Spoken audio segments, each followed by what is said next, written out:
men are often emptied out of emotions. When a man talks to you, you know that he is hearing himself for the first time.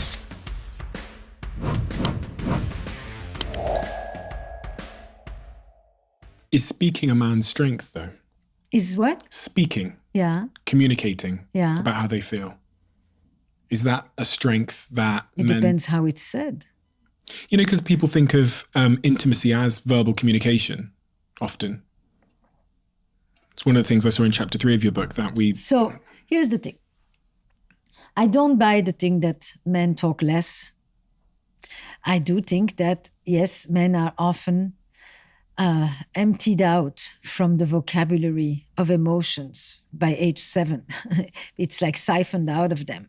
The socialization of boys does not really prioritize an active engagement with one's emotional life and one's interiority. Okay, it's much better to be stoic, to be fearless, to be competitive, to be, those kind of values are more. But when I sit alone with men, it's not because they don't have a vocabulary that they don't have the feelings. And I've been a therapist of many men for decades. It was actually something I actively sought. And when you take your time and you listen and you support the expression, things will come out. And when they come out, here's the thing. When a woman talks to you, many times you know that she's already said that to somebody else. Which doesn't diminish it. But when a man talks to you, you know that he's hearing himself for the first time. Himself. But that's not because that's what men are. That's because that's what we make men to be. That's how we socialize men. I think that this notion that women want more connection. Look, you were asking me about sex before. I think every gender has been given license to what needs they're allowed to have publicly and officially, and in what language they're entitled to talk about them.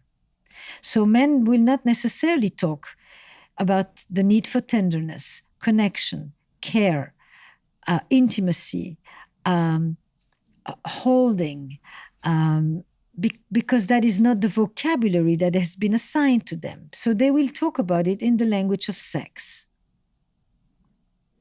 Women have basically not been given the license to say what they want sexually.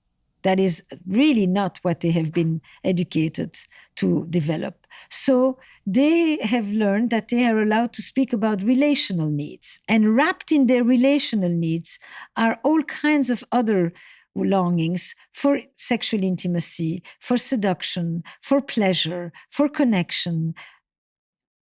Every gender is allowed to ask for the same things, but in a different vocabulary. Men are allowed to talk about sex. Women are allowed to talk about intimacy. But that's not the fact that is not the same as saying men and women want other things. Actually, they are more similar than we think they are, and all research supports that. But it's just the socialization is causing a different effect.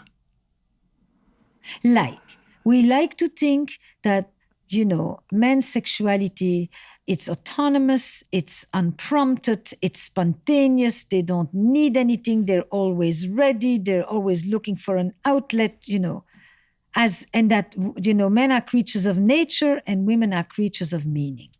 Whereas for her, it's the context, it's the quality of the relationship, it's that elicits the desire, etc., etc. I mean, seriously?